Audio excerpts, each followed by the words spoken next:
Crise du multilatéralisme. Quels enjeux et solutions pour les pays africains? C'est autour de ce thème que Africa Perspective Institute a réuni à Abidjan lors d'une conférence débat le 18 septembre d'éminentes personnalités politiques, économiques et diplomatiques afin d'analyser les défis actuels du multilatéralisme et de proposer des pistes stratégiques adaptées au contexte africain. Réfléchir à la place de l'Afrique dans un monde en mutation, tel était l'objectif de cette rencontre. Présente à cette rencontre à travers son président Dr Kanigi Ouattara, la FIPME a rejoint la personnalité politique, diplomatique et économique pour marquer l'intérêt du secteur privé à ces réflexions. À l'ouverture de la cérémonie, le président du conseil d'administration Dr Souleymane Diarra a mis en avant le rôle stratégique du multilatéralisme pour le continent africain. Selon lui, la crise actuelle doit être perçue non seulement comme une contrainte, mais aussi comme une opportunité pour renforcer l'intégration régionale et la présence de l'Afrique dans les grandes décisions mondiales.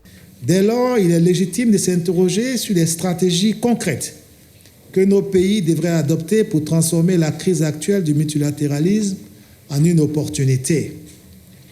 Plusieurs options existent.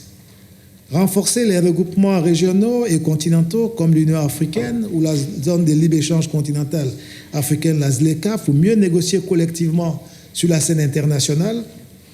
Développer des alliances stratégiques avec de nouveaux partenaires afin de diversifier nos leviers diplomatiques, investir massivement dans la diplomatie du savoir, de l'innovation et des technologies pour que l'Afrique soit un véritable sujet actif dans la gouvernance mondiale. Depuis Genève, la directrice générale de l'Organisation mondiale du commerce, Ngozi Okonjo-Iweala, a pris la parole. Elle a exhorté les pays africains à renforcer leur solidarité et à mieux coordonner leur politique économique. L'Afrique dispose d'avantages démographiques et de ressources qui prennent de plus en plus d'importance. Premièrement, nos populations. Dans un monde vieillissant, l'Afrique est la seule région où la population en âge de travailler augmente. Deuxièmement, nos terres.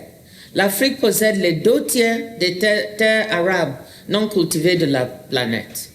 Nous devons non seulement nourrir notre continent, mais aussi contribuer à nourrir le monde. Troisièmement, nos ressources. L'Afrique détient environ 30% des minéraux nécessaires à la transition énergétique. Mais exporter des matières premières brutes ne crée pas de prospérité. Nous devons ajouter de la valeur, raffiner, transformer et fabriquer ici en Afrique.